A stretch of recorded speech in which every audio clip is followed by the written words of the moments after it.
Simon-Pierre répondit, « Tu es le Christ, le Fils du Dieu vivant. » Matthieu 16, 16.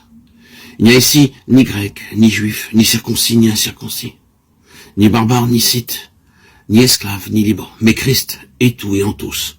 Colossiens 3, 11. Il est la tête du corps de l'Église, il est le commencement, le premier-né d'entre les morts, afin d'être en tout le premier, Colossiens 18.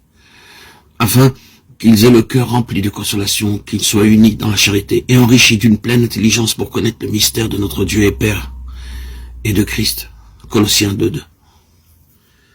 Nous ne nous prêchons pas nous-mêmes, c'est Jésus-Christ, le Seigneur, que nous prêchons, et nous nous disons vos serviteurs à cause de Jésus, de Corinthiens 4, 5.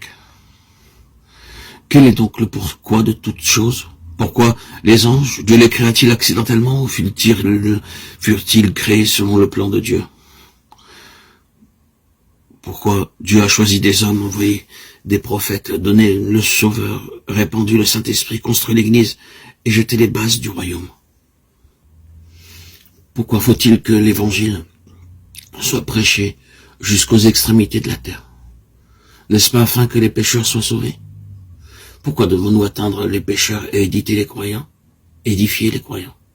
Certains insistent sur le baptême, de parler en langue, la sainteté, l'observation du sabbat, ou sur tout autre détail comme point central. Pourtant, quelle est la pensée centrale de Dieu? Dieu travaille en vue d'un but défini. Quel est le but de notre travail? Nous avons besoin d'une vision avant de pouvoir discerner le but de l'œuvre. À moins de voir la pensée centrale de Dieu, notre travail n'aura pas d'objectif. C'est pourquoi nous devons avoir la vision de ce que Dieu veut avant de pouvoir atteindre le but. Assurons-nous donc avant tout de l'objectif qui gouverne notre travail. Les vérités de Dieu ont tout un rapport organique, un centre vers lequel elles convergent. Certains ont fixé leur objectif en fonction de préférences personnelles ou de besoins particuliers. La préoccupation et le besoin de Dieu devraient être notre objectif. Qu'est-ce qui est au centre du cœur de Dieu? Quel est le fil conducteur qui court à travers toute la révélation de Dieu? Quelle est la vérité suprême de Dieu? Quel est le Seigneur Jésus? Nous pouvons tous répondre qu'il est notre Sauveur, cependant très peu peuvent répondre comme le fit Pierre, tu es le Christ de Dieu.